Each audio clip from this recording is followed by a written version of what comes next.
Assalamualaikum warahmatullahi wabarakatuh. Hari ini bertemu lagi di mata kuliah ilmu lingkungan di pertemuan yang ke-13. Di pertemuan hari ini kita akan membahas tentang bagaimana manusia bergantung kepada sumber-sumber daya bumi yang meliputi bagaimana distribusi sumber-sumber daya bumi secara geografis, kemudian ada ketergantungan populasi manusia terhadap sumber-sumber daya bumi dan keberlangsungannya, serta pengaruh perubahan-perubahan kondisi yang disebabkan oleh polusi air, udara, pertumbuhan populasi, dan lain sebagainya dari masa ke masa yang mempengaruhi sumber daya bumi. Nah, untuk distribusi sumber-sumber daya bumi secara geografis, ini kita bagi menjadi dua bagian. Yang pertama adalah sumber daya alam yang dapat diperbarui, dan yang kedua adalah sumber daya alam yang tidak dapat diperbarui.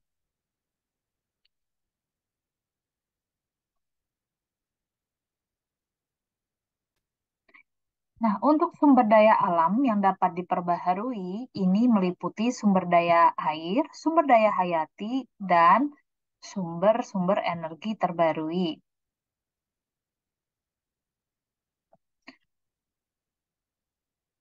Nah, untuk sumber daya air, seperti yang kita ketahui bahwa air itu memiliki beberapa sifat, yang diantaranya adalah air selalu menempati atau mengisi ruang sesuai dengan bentuk dan ukurannya.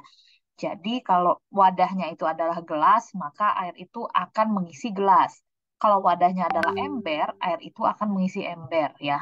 Jadi air itu bisa menempati ruang sesuai dengan bentuk wadahnya. Dan dia juga memiliki berat yang bisa kita timbang ya, bisa kita ukur. Terus mililiternya gitu juga bisa kita ketahui. Kemudian permukaan air itu tenang dan selalu datar, serta dia mengalir dari tempat yang tinggi ke tempat yang lebih rendah ya. Dari tempat yang tinggi ini bisa ke tempat yang lebih rendah. Kemudian dia dapat berubah wujud menjadi padat ataupun gas.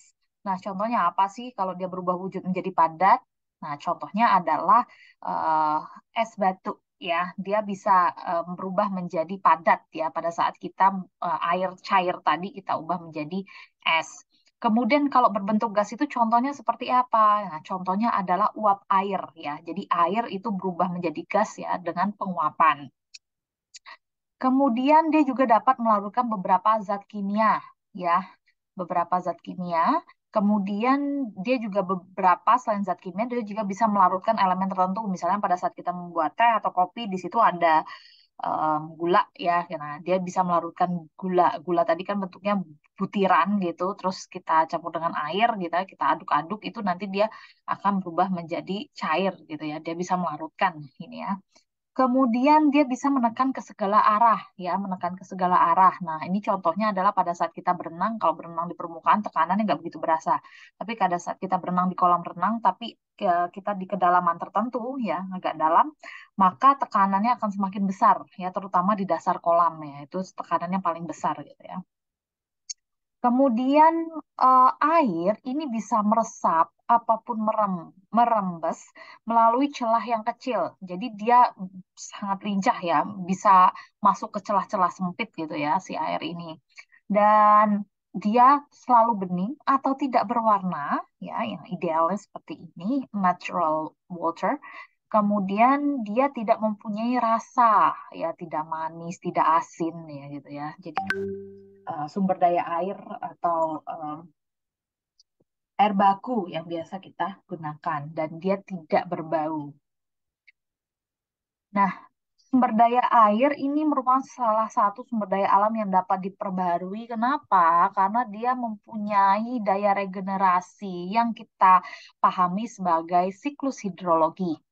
Nah, bagaimana sih proses siklus air atau siklus hidrologi ini? Mari kita simak video berikut. Sebanyak 97,5% air yang ada di bumi merupakan air asin. Bukan air tawar yang sesuai dengan kebutuhan sehari-hari manusia.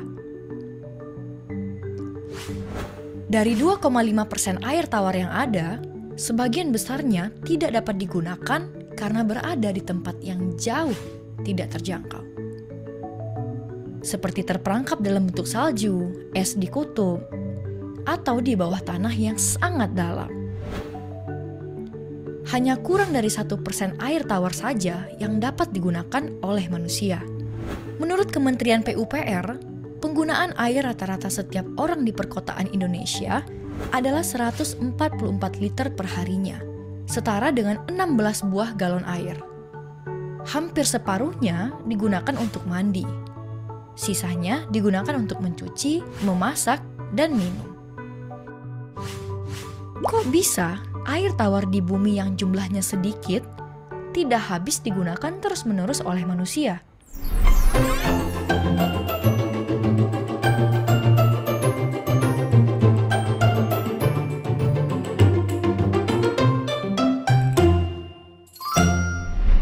Air merupakan komponen penting dalam kehidupan. Sebagian besar tubuh makhluk hidup terdiri dari air. Contohnya tubuh manusia yang 70%-nya merupakan air.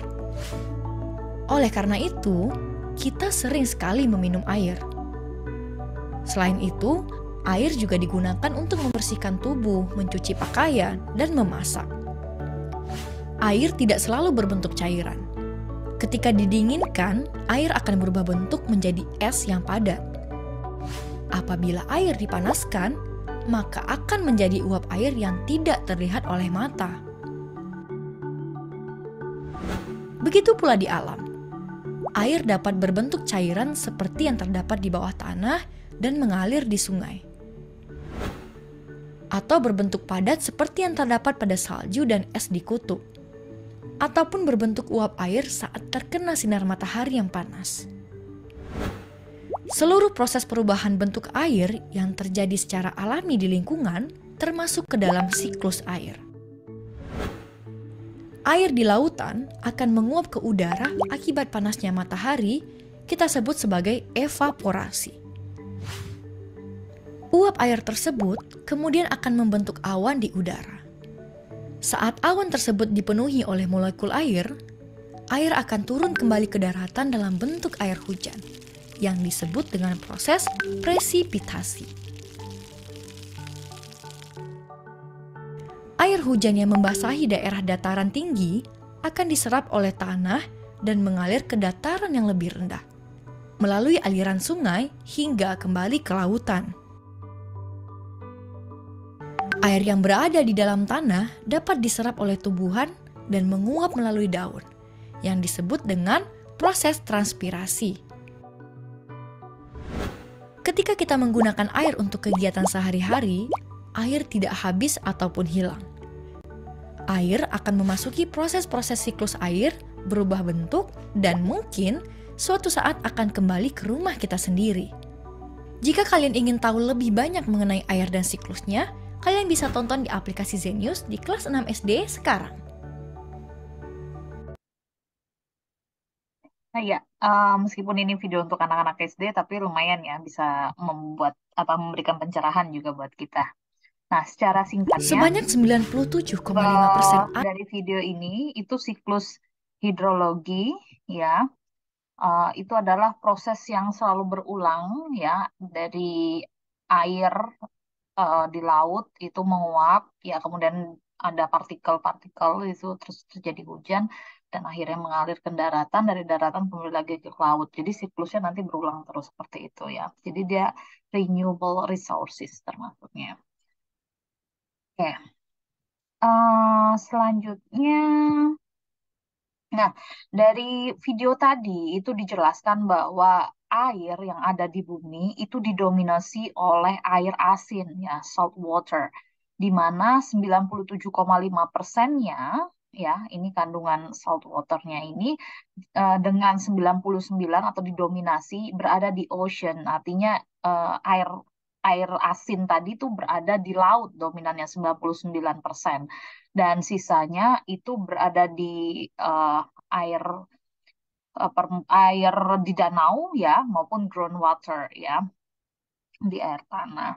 Nah, sedangkan air baku yang kita manfaatkan untuk konsumsi ya, kita di daratan gitu ya, itu hanya persentasenya berupa 2,5%. Ya, 2,5%. Di mana 2,5% itu didominasi oleh salju ya, salju permanen yang kita nggak bisa jangkau, letaknya di kutub ya. Ini 69,6%. Nah, yang kita bisa manfaatkan itu sisanya ya, sekitar 30,1% itu ya, groundwater ini tadi, air tanah ya, air tanah yang tawar yang bisa kita manfaatkan untuk konsumsi kehidupan kita. Nah, terus sisanya ini ya, dia ada di danau, kemudian ada di atmosfer, ada di sungai, dan lain sebagainya. Nah, untuk sumber daya air itu pemanfaatnya apa sih bagi kehidupan kita ya? Jadi air itu digunakan untuk perkembangan populasi makhluk hidup yang cepat ya. Nah, di zaman-zaman dahulu, di zaman-zaman sejarah ya, misalkan contohnya di Mesir itu ya. Di Mesir itu daerah di sekitar Sungai Nil itu peradabannya jauh berkembang. Nah, jadi sumber di mana ada air, di situ peradaban besar pasti ada gitu ya. Artinya manusia nggak bisa hidup tanpa air, karena air itu kita manfaatkan buat konsumsi, yaitu minum, bisa buat pengairan ya, untuk bercocok tanam dan sebagainya. Nah, tapi ya penggunaan air, meskipun dia bisa siklusnya bisa terus jalan ya dari eh, siklus hidrologinya tadi terus jalan, tapi kita perlu memanfaatkannya secara bijak ya. Karena ketersediaan air itu harus tetap sesuai dengan komposisinya agar bisa memenuhi kebutuhan populasi makhluk hidup yang ada di bumi ini. Jadi kita juga tidak boleh terlalu boros ya. Karena siklus hidrologi itu kan juga membutuhkan waktu ya untuk dia berproduksi kembali airnya. Sehingga tidak boleh boros-boros. Nah, di dalam jurnal ya, yang di Water Depletion, an Improved Metric for Incorporating Seasonal and Dry Year Water Scarcity into Water Risk Assessment, ya, yang saya akses dari ResearchGate, ini dia menyatakan bahwa secara global, penggunaan sumber daya air itu didominasi, ini warnanya blue pastel ya. Pastelnya apa ya? Untuk irigasi gitu ya. Kemudian untuk livestock ya, peternakan, pertanian ya, itu yang hijau ini untuk domestik ya, berarti untuk rumah tangga. Rumah tangga itu yang merah, kemudian manufacture buat industri gitu ya. Itu yang kuning dan electricity ya, pembangkit listrik tenaga air itu kecil gini ya, warnanya orange ini ya, electricity. Nah, hampir sebagian besar di negara-negara, baik itu di Amerika, ya, ada North America, Central America, South America, kemudian di Europe, ya, atau di Asia, baik itu East Asia, Southeast, West, South, kemudian di New Zealand and Australia, di Oceania, ya, kemudian di Afrika, ya, ini tetap didominasi kebutuhan air itu oleh irigasi ya, pangan ya. Jadi manusia juga tidak bisa hidup tanpa makanan ya di sini. Jadi ini didominasi untuk kebutuhan irigasi ya. Kita lihat di sini. Eh, Sebagian besar lagi di beberapa benua ya, contohnya adalah di South America, West Africa, Central Africa, East Africa. Di sini kebutuhan untuk peternakan pertanian ya, livestocknya ini lebih didominasi ya dibandingkan persentase yang lain setelah kebutuhan untuk irigasi itu di sana. Nah, namun untuk negara-negara Asia ya, negara-negara Asia ini dominasi dominasi irigasinya sangat terlihat gitu ya. Kemudian untuk di Central Asia ya, di Central Asia dia di Asia Tengah ini eh, konsumsi untuk irigasinya dominan, habis itu baru kebutuhan rumah tangga ya. Untuk yang lain-lain dia nggak begitu banyak. Ya, di Asia Selatan ya, di Asia Selatan ini eh dia Asia Tenggara, sorry ya. Di Asia Tenggara ini kebutuhan irigasinya itu juga cukup besar, namun kebutuhan untuk domestik dan industrinya sama ya di Asia Tenggara, kayak kita di ASEAN ya, di Indonesia, Malaysia, Thailand, Vietnam, Philippines. Ya. Terus untuk South Asia seperti di India itu mereka dominan untuk irigasi, mandi, manufacture dan lain-lain itu sangat minim ya. Jadi beda. Kalau East Asia tadi dia industri ya seperti di China ya, ini China, Japan gitu ya, masuknya ke East Asia. Kemudian West Asia, di sini negara gurun ya, maksudnya di Arab ya, tapi ini juga digunakan didominasi untuk irigasi ya berdasarkan jurnal ini. Untuk kebutuhan proporsi yang lainnya, ini masih di domestik juga ya. Jadi mereka butuh pangan di sini, lebih didominasi untuk pangan juga ketahanan pangan ya.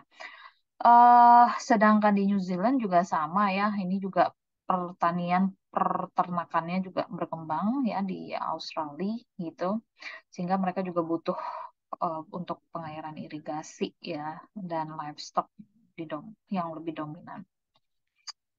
Oke, nah untuk irigasi sendiri ya di Cina itu lebih kurang 4.000 tahun sebelum Masehi air itu sudah digunakan untuk irigasi. Dan lebih kurang 200 tahun sebelum Masehi, itu bendungan Zhuqiang atau yang berada di Sungai Huanghu, ya, air untuk irigasi itu berada di luasan lebih kurang 200.000 hektar, ya, sangat luas ini ya. Di tahun segitu ya, oh ya, luar biasa. Dan lebih kurang abad ke-7 itu dibangun saluran induk ya sepanjang 1.120 kilometer untuk irigasi ya.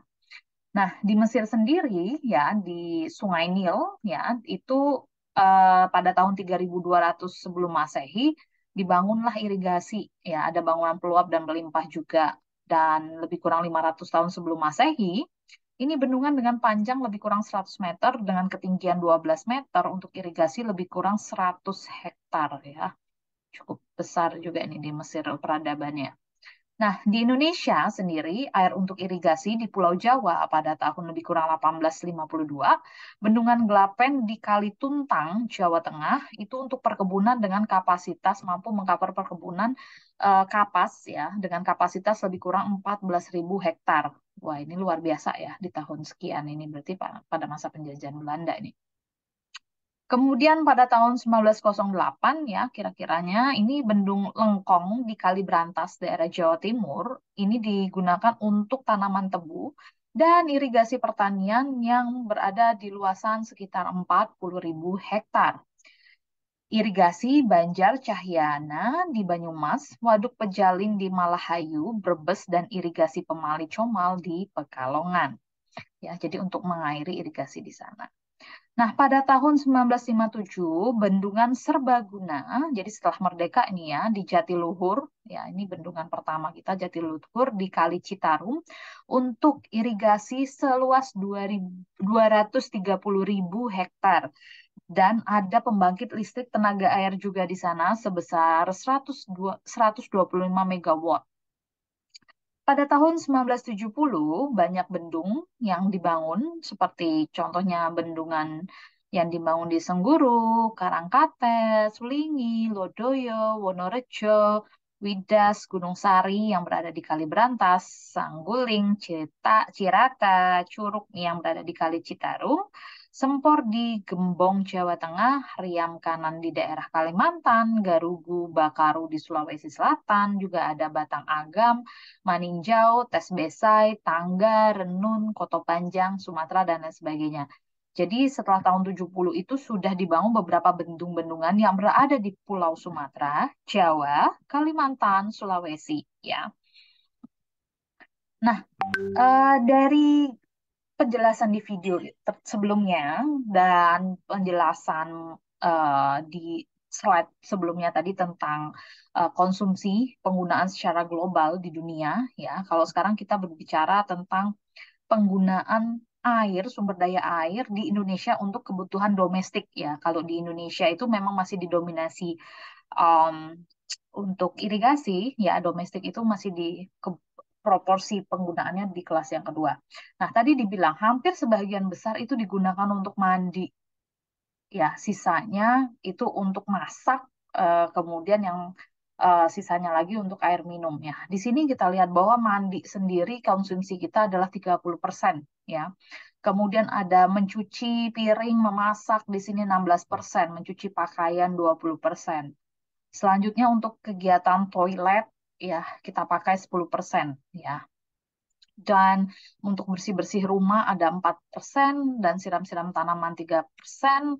Cuci kendaraan ini cukup banyak konsumsinya ya, hampir sama lah, hampir ini 14%, 16% ya, cuci kendaraan 14%, air minum 1%, sikat gigi 2% gitu ya. Nah, ini adalah pola konsumsi air pada perumahan ya. Ini contoh di eh, jurnal yang saya akses ya di tulisan SWOT DKK tahun 2018 ya, di Perumahan Geria Serpong, Tangerang Selatan ya. Jadi sebagian besar konsumsinya di perumahan tersebut itu untuk mandi ya, sebagian besar untuk cuci-cuci ya, cuci-cucinya udah mendominasi sendiri ya, cuci baju, cuci piring, cuci kendaraan ya, banget, toiletries dan lain-lain. Oke, nah sekarang kita masuk ke kebutuhan kita atau dengan adanya air selain untuk domestik juga tadi bisa digunakan untuk electricity ya. Nah, jadi kita bisa memanfaatkan air ya kita bendung, kita bangun bendungan, terus kita bangun eh, pembangkit listrik ya dengan memanfaatkan tenaga air untuk menggerakkan turbin ini ya, pincer ini sehingga menghasilkan tenaga listrik yang bisa kita akses ke rumah-rumah gitu ya. Kemudian untuk skala industri ya, kebutuhan industri ya, kebutuhan air juga untuk kebutuhan industri ya, entah itu industri apapun, tidak hanya industri minuman ya, industri pangan, industri, pokoknya berhubungan sama industri itu sebagian besar tetap membutuhkan namanya air ya, terutama di ketelnya. Terus kita masuk ke item yang kedua ya, kalau sumber daya alam dapat berbarui tadi air contohnya. Nah, sekarang contoh untuk topik yang kedua tentang sumber daya hayati. Sumber daya hayati ya hayat ya berarti eh, contohnya adalah peternakan ya sapi, kerbau dan lain-lain ya peternakan kambing gitu ya. Kalau di luar negeri apa ya domba gitu ya. Terus apa lagi di luar negeri ya gitu ya. Kalau di Indonesia kan sebagian besar kerbau, sapi, kambing ya yang dirawat ya. Kemudian perikanan ya sumber daya hati ini perikanan, kemudian ada yang terakhir ini adalah pertanian ya. Pertanian macam-macam nggak hanya padi ya. Ada jagung gitu ya. Kita ada singkong, terus ada apa lagi? Ya, macam-macam ya di Indonesia. Nah, sumber daya hayati ya yang tadi peternakan, perikanan gitu ya, terus pertanian gitu ya, kebunan gitu. Nah, ini dimanfaatkan untuk apa sih? Untuk manusia itu dimanfaatkan untuk apa sih? Yang pertama adalah sebagai bahan pangan, tentu saja ya. Daging, beras, ya telur itu ya untuk bahan pangan ya. Sebenarnya kita manfaatkan sebagai bahan makanan. Kemudian eh, kita juga manfaatkan ya sebagai bahan sandang. Contohnya adalah kapas. Kapas itu kan kita buat nanti menjadi sebuah kain. Nah, kain itu cara membuatnya biasa dipintal ya bahan dasarnya itu adalah dari kapas ya. Nah, katun-katun ya bahan-bahan katun itu bisa untuk bahan-bahan linen juga nanti ada ulat sutra gitu ya dan sebagainya. Kemudian untuk sweater nih contohnya terbuat dari bulu domba gitu ya. Jadi material kain ini bisa berasal dari sumber daya hayati tadi. Kemudian produk kesehatan dan perawatan tubuh, contohnya ya dari minum-minuman gitu ya, jamu di sini ya, ada dari jahe, terus ada dari kunyit ya gitu, terus ada dari ini gambarnya apa ya? Tapi kok mirip jahe ya gitu ya, lengkuas ya, apa yang di atas lengkuas ya, yang di bawah jahe ya, warnanya lebih putih, kayaknya ini lengkuas gitu ya. Nah, jadi bisa buat jamu-jamuan ya, produk perawatan kesehatan dan tubuh ya, seperti yang biasa kita konsumsi ya. Biasanya yang hobi minum jamu-jamuan anak perempuan ini ya. Bisa juga sebagai bahan-bahan eh, lotion ya, body lotion, sampo gitu, yang tulisannya natural gitu ya. Eh, atau produk-produk perawatan lainnya yang berasal dari alam gitu ya. Kemudian peralatan rumah tangga nih, perawatan rumah tangga ada lemari. Ini kan kalau materialnya dari kayu, berarti kita memanfaatkannya dari sumber daya hayati ya. Kemudian plastik ini ya, jadi biji plastik ini juga dari unsur-unsur yang ada, kemudian bisa dari panci dan sebagainya ya, gagangnya itu kan kadang masih ada yang menggunakan kayu juga gitu ya. Nah, selain itu, selain dimanfaatkan untuk tadi bahan makanan, pakaian, nah ternyata sumber daya hayat itu kita juga manfaatkan untuk bahan bangunan. Nah, contohnya kayu tadi buat kusen, buat pintu, buat daun jendela, buat rangka atap, ya kita manfaatkan itu kursinya, apa namanya kayunya. Nah, selain itu, sumber daya hayati juga kita bisa manfaatkan buat healing ya. Kalau anak-anak sekarang ngomongnya tentang healing ya. Jadi bisa jadi tempat wisata gitu ya. Contohnya itu di Raja Ampat, Papua Barat, Gunung Rinjani di Lombok, atau Sungai Maron di Pacitan, atau banyak tempat-tempat lainnya ya. Di Jogja juga banyak banget ya, di sekitar Kaliurang, atau daerah-daerah pantai selatan di Gunung Kidul itu ya.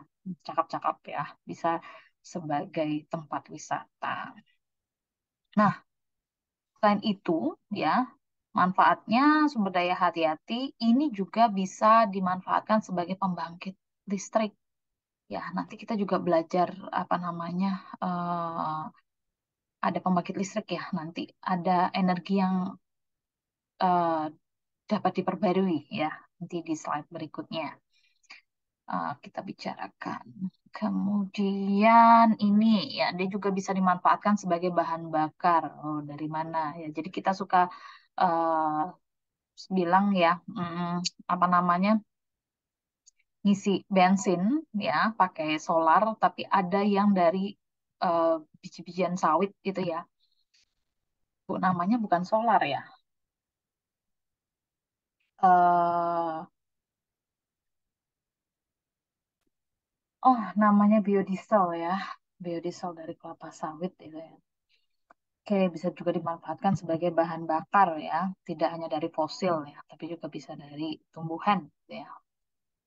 Kemudian, hmm, nah, sumber daya hayati ya, hubungannya sumber daya dengan teknologi, itu misalkan kita masuk dalam sebuah pabrik untuk memproduksi kertas misalnya gitu ya. Dari pohon-pohonan itu kita manfaatkan, kita tebang, kemudian dimasukkan ke pabrik, dipotong, kemudian selanjutnya dikupas, terus jadi bubuk kertas ya, pulp penny, kemudian dicampur dengan bahan kimiawi, terus kita masukkan mesin pembuat kertas yang nantinya dibentuk menjadi lembaran, ini digulung, kemudian nanti dipotong-potong, dan akhirnya nanti dikemas ya dalam bentuk rim-riman ya sesuai dengan kebutuhan kita. Mau dari ukuran A4, kemudian ukuran A3 atau A0 dan sebagainya ya.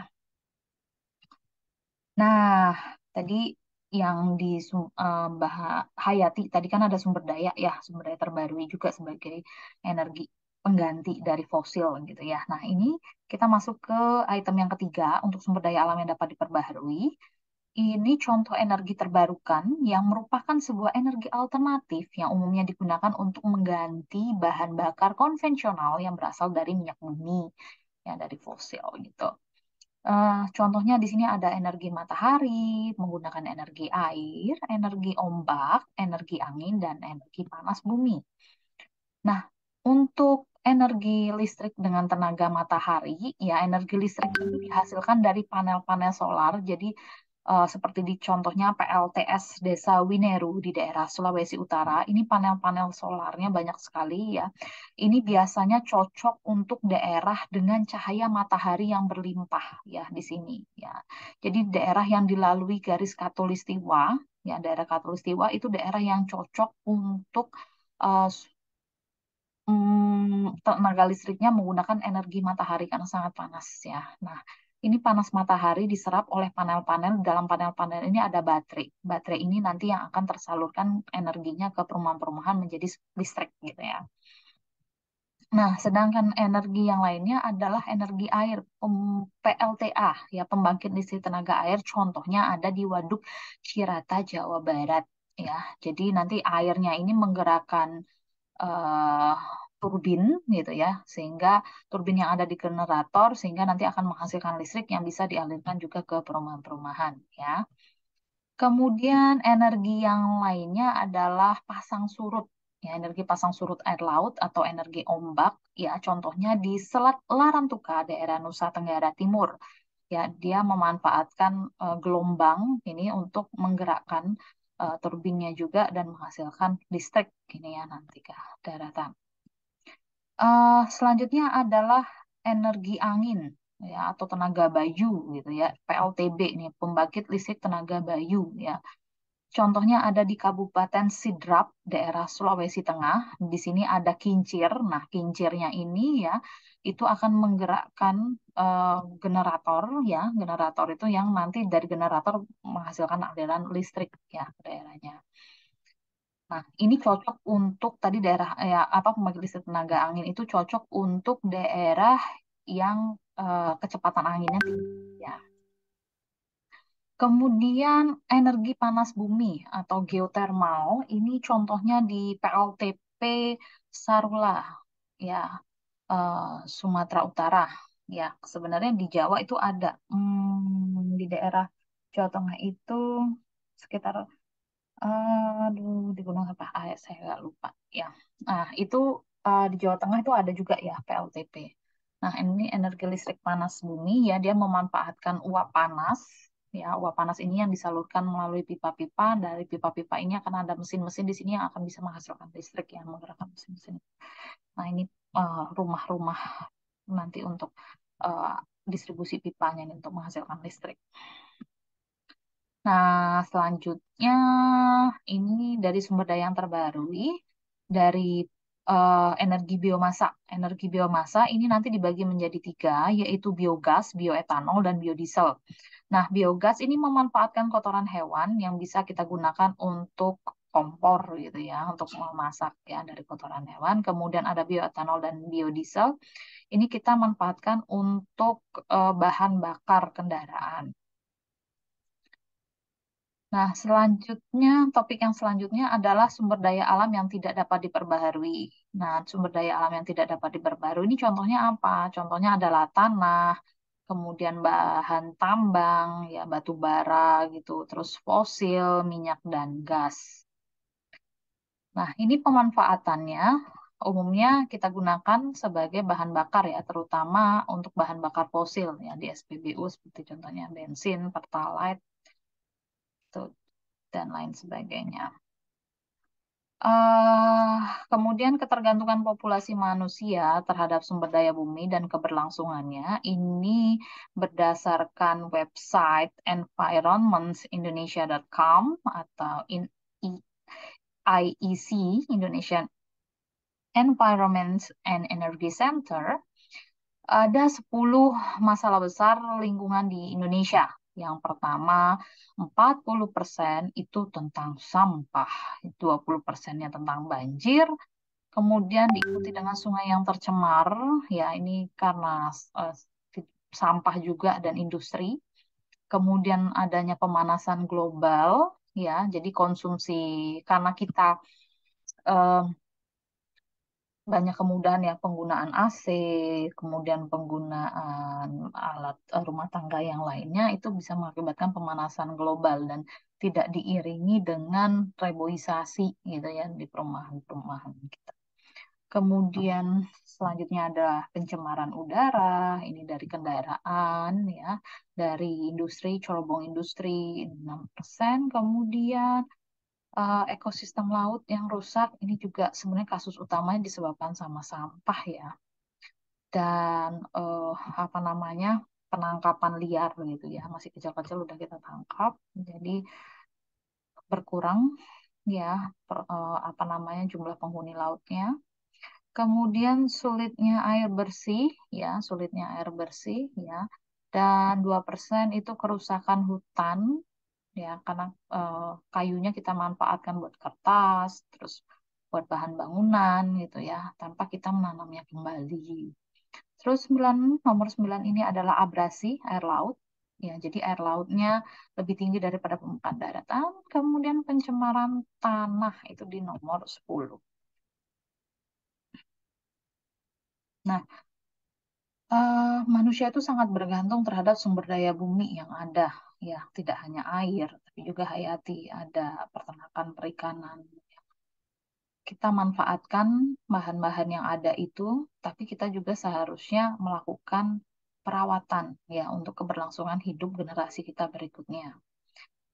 Nah, banjir itu bisa terjadi akibat di gunung-gunung itu eh, pohonnya sudah sedikit ya, pohon-pohon tadi kita manfaatkan untuk bahan bangunan, tapi kita tidak menanamnya kembali sehingga daya tampung airnya yang harusnya bisa diserap pohon itu menjadi berkurang ya, kapasitas hutannya tuh tidak mampu lagi untuk menyerap air sehingga air ini akan tergelontor ke permukaan. Nah, apa yang akan terjadi? Yang jadi selanjutnya adalah banjiran ya. Oke, nah kita akan berbicara faktor-faktor dari aktivitas manusia yang bisa menyebabkan pencemaran ya. Di sini ada faktor industrialisasi, di mana kegiatan pertambangan, transportasi, penyulingan, dan pengolahan bahan untuk menghasilkan energi ataupun barang untuk kebutuhan manusia ini bisa menyebabkan pencemaran. Baik itu air, pencemaran di air, udara, ataupun di tanah. Nah, kalau pertambangan dia lebih cenderung, pertambangan ya, ini lebih cenderung ke air sama tanah. Kalau transportasi, ini dia lebih cenderung ke udara karena dia menghasilkan karbon monoksida di sini ya.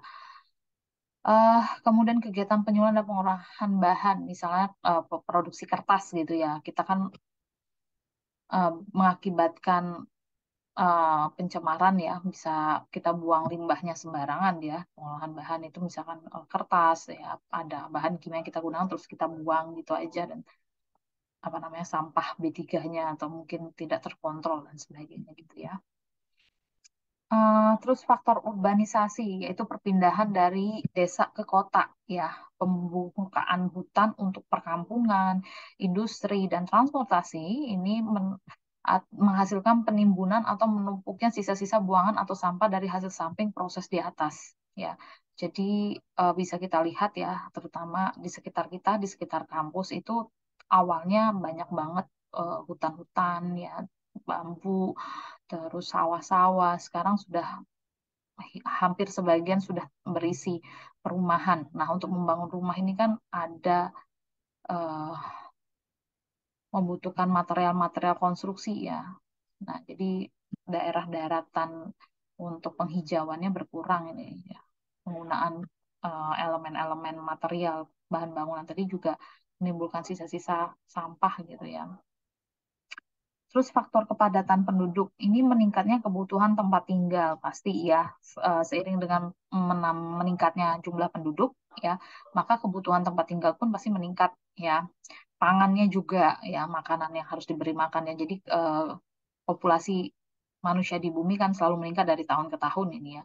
Sehingga kebutuhan tempat tinggal, pangan, energi, barang-barang konsumsi dan bahan-bahan untuk penunjang kehidupan itu juga meningkat. eh Kalau tempat tinggal ya, kita nanti penebangan pohon yang pokoknya untuk bahan material pangan. Ya ini ya kita membabat hutan kemudian dijadikan perkebunan gitu ya. Kemudian untuk kebutuhan energi ya listrik, nah, masa listrik ya kita konsumsi listriknya semakin rumah, kebutuhan energi listriknya semakin besar, kebutuhan bahan bakar kendaraan juga banyak ini ya. Terus barang-barang yang dikonsumsi lainnya seperti AC ya, ini juga bisa mengakibatkan pencemaran udara ya dan bahan-bahan penunjang untuk hidup lainnya ya untuk mensupport kita vacuum cleaner gitu, televisi, terus macam-macam ya. Dan faktor cara hidup dengan kebutuhan secara berlebihan, tuntutan kemewahan dan pemborosan energi. Ya, sekarang kan rumahnya biar cantik, mewah gitu ya, terlihat eye-catching gitu ya. Dibikin lampu yang cakep gitu ya. Nah, ini bisa mengakibatkan pemborosan energi jadi sepanjang malam nyala gitu ya. Atau karena terbiasa sudah pakai ruangan ber-AC, jadi selama kita berada di ruang tersebut AC-nya selalu menyala ya. Kemudian misalkan ya kita ya terkadang karena lebih memudahkan, bisa habis itu bisa kemana kemana kemana, jadi satu orang kadang satu kendaraan ya, entah itu dia berkendara motor atau berkendara dengan mobil ya gitu kan. Sebenarnya kan kita bisa eh, memanfaatkan kendaraan itu bisa untuk banyak orang gitu ya, sekalian misalnya teman-teman mau ke kampus, teman-teman satu kosnya dibawa sekalian dengan mobilnya ya. Jadi cukup dengan mobil satu, bukan satu kendaraan satu orang gitu ya. Kemudian yang kelima adalah faktor perkembangan ekonomi, ya, meningkatnya penggunaan bahan sumber energi seperti bahan bakar minyak, hasil hutan, ini meningkatnya sisa-sisa buangan sebagai hasil samping produksi barang-barang kepentingan pabrik dengan mengakibatkan meningkatnya bahan pencemar di lingkungan. Ya, ini faktor perkembangan ekonomi ini sangat mempengaruhi juga ya untuk pencemaran lingkungan kita. Nah, pencemaran sendiri dibagi menjadi tiga ya. Tadi yang di awal saya sudah sedikit menyinggung, ada pencemaran udara, ada air, ya ini udara ini asap industri ya. Jadi kalau kita ke Jakarta, saya kira kalau misalkan pagi itu ya jam-jam 7 gitu, oh kok ada kabut, wah keren nih Jakarta ada kabut gitu ya. Ternyata bukan kabut gitu, tapi apa namanya, dari cerobong asap. Terus pernah sampai Jakarta udah agak siangan dikit kok masih berkabut gitu ya. Oh, kirain kayak kabut. Ternyata kabut asap ya, pencemaran udara dari industri-industri gitu ya. Kemudian pencemaran air. Nah, ini karena kita buang sampah sembarangan ya, kita buang sampah sembarangan ya, sehingga ikan-ikan itu pada mati. Limbah rumah tangga maupun limbah industri yang dibuang ke air itu bisa menyebabkan populasi atau ekosistem di air itu terganggu. Ya. Kemudian juga ada pencemaran tanah ya dari industri gitu ya. Pertambangan misalkan atau bengkel gitu ya, oli dan sebagainya ini dibuang sembarangan sehingga mencemari tanah yang ada di sekitar sini ya. Jadi sudah tidak subur tanahnya, terus ya kondisinya sudah tidak baik. Nah, pencemaran udara ya, jadi kita review kembali, sebagian besar ini penyebab pencemaran udara adalah dari gas-gas beracun berupa karbon monoksida. Nah, karbon monoksida ini merupakan gas beracun yang berasal dari pembakaran bahan bakar kendaraan, ya, yang berasal dari bahan bakar fosil tadi, minyak bumi ya, yang kita gunakan, mm, kemudian industri dan rumah tangga ya, bahan bakar kendaraan dari industri, dari pabrik-pabrik gitu ya, dan rumah tangga.